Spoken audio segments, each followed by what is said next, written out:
Welcome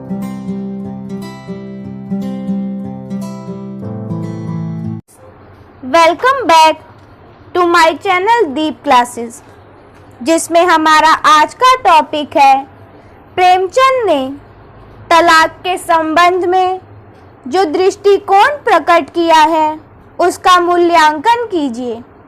हमारा आज का टॉपिक स्टार्ट करने से पहले अगर आप हमारे चैनल पर नए हैं या आपने अभी तक हमारे चैनल को सब्सक्राइब नहीं किया है तो इसे सब्सक्राइब कर लें, जिससे हमारे आने वाले वीडियो के सभी नोटिफिकेशंस आप तक पहुंच सकें।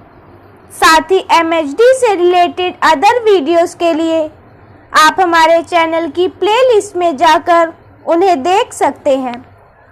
तो चलिए बिना देरी किए हम अपना आज का टॉपिक स्टार्ट करते हैं। इसका उत्तर देखें। तलाक की अवधारणा यद्यपि हमारे देश में प्रचलित नहीं थी, तथापि इसका एक भिन्न रूप पति द्वारा पत्नी को छोड़े जाने की परंपरा के रूप में प्राचीन समय से ही समाज में विद्यमान था, जिसके कारण कोई भी पुरुष अपनी इच्छानुसार कोई भी मिथ्या कारण बताकर पत्नी को घर से निकाल दिया करता था तथा मिथकों, लोक कथाओं, लोक गीतों और पुत्र प्राप्ति पर गाए जाने वाले गीतों या सोहर में भी समाज की इस पतित मानसिकता के दर्शन होते हैं। आज भी अनेक गांवों में लोग बिना अदालत गए पत्नियों पर कुलटा, भ्रष्टा, बांझ, कुरूप आदि का लांछन लगाकर छोड़ देते हैं और पुरुष द्वारा छोड़ी हुई ये स्त्रियां इधर उधर दर बदर भटकती रहती हैं। ऐसी मानसिकता के कारण शिक्षा के प्रसार के बाद यहाँ तलाक जैसे नियम का आना एक जरूरी घटना थी, क्योंकि इस नियम ने एक और जहां पुरुष की मनमानी को रोकने की कोशिश की है, तो वहीं दूसरी ओर उन स्त्रियों को बल प्रदान किया जो परित्यक्ता हो रही थी। प्रेमचंद युग तलाक बिल का प्रत्यक्षदर्शी है, अतः उसका समर्थन और उसका विरोध उनके विचारों में अटका पड़ा है।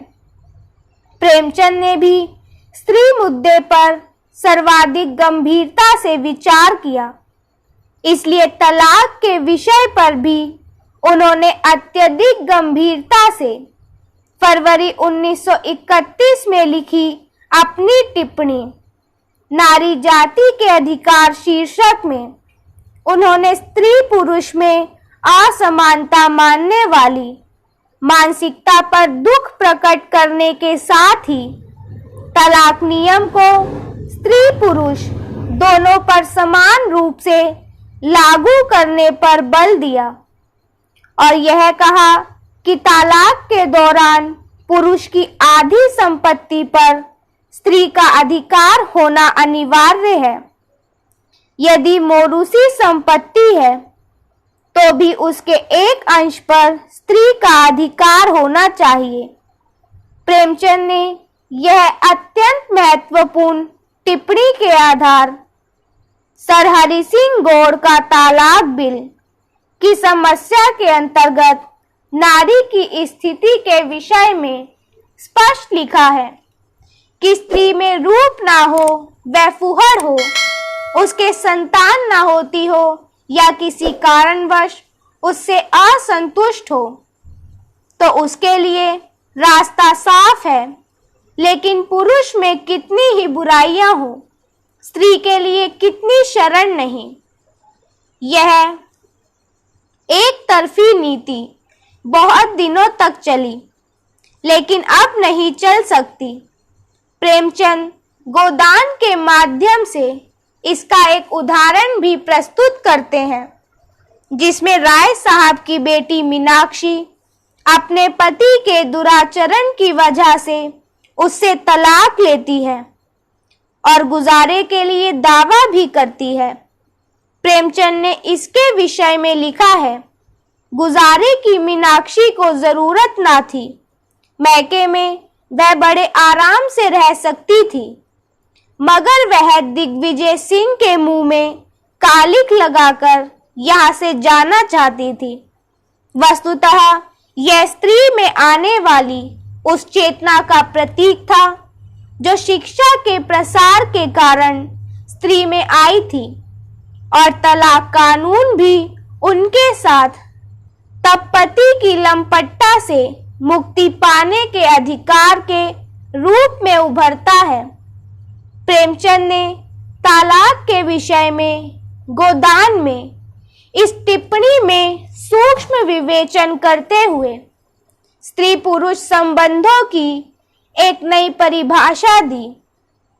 ज्यों-ज्यों उनमें शिक्षा का प्रसार हो रहा है, उनमें अपनी वर्तमान अधोगति से विद्रोह उत्पन्न हो रहा है, और तलाक की मांग उसी विद्रोह का सूचक है।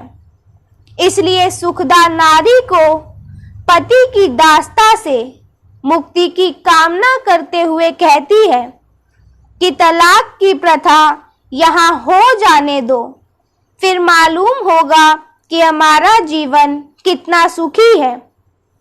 प्रेमचंद स्त्री की मुक्ति के लिए, उसके अधिकार के लिए अत्यधिक विषम परिस्थितियां आने पर ही तलाक का पक्ष लेते हैं, लेकिन अपने विस्तृत कथा साहित्य में वे यही चित्रित करना चाहते हैं कि स्त्री पुरुष इस प्रकार एक दूसरे के विश्वास को बचाते हुए जीवन यापन करें कि तलाक जैसी स्थिति उत्पन्न ही ना हो। इसका एक उदाहरण पति से आहत सोहाग का शव की नायिका सुभद्रा पति की दलील को काटते हुए प्रस्तुत करती है। क्षमा कीजिए मिस्टर केशव, मुझ में इतनी बुद्धि नहीं कि इस विषय पर आपसे बहस कर सकूं। आदर्श समझौता वही है जो जीवन पर्यंत रहे। मैं भारत की नहीं कहती, वहां तो स्त्री पुरुष की, मैं इंग्लैंड की कहती हूँ। यहाँ भी कितनी ही औरतों से मेरी बातचीत हुई है, वह तलाकों की बढ़ती हुई संख्या को देखकर खुश नहीं होती। विवाह का सबसे ऊंचा आदर्श उसकी पवित्रता और स्थिरता है। तलाक जैसे विषय पर प्रेमचंद भावी संतानों के भविष्य को लेकर गंभीरता से विचार करते हुए इसके कारण उत्पन्न समस्याओं की कल्पना से चित्रित होकर तलाक की समस्या से यथासंभव बचने की बात करते हैं तथा वह तलाक की उपयोगिता और उससे उत्पन्न दुख दोनों को ठीक ठीक मूल्यांकन करते हैं।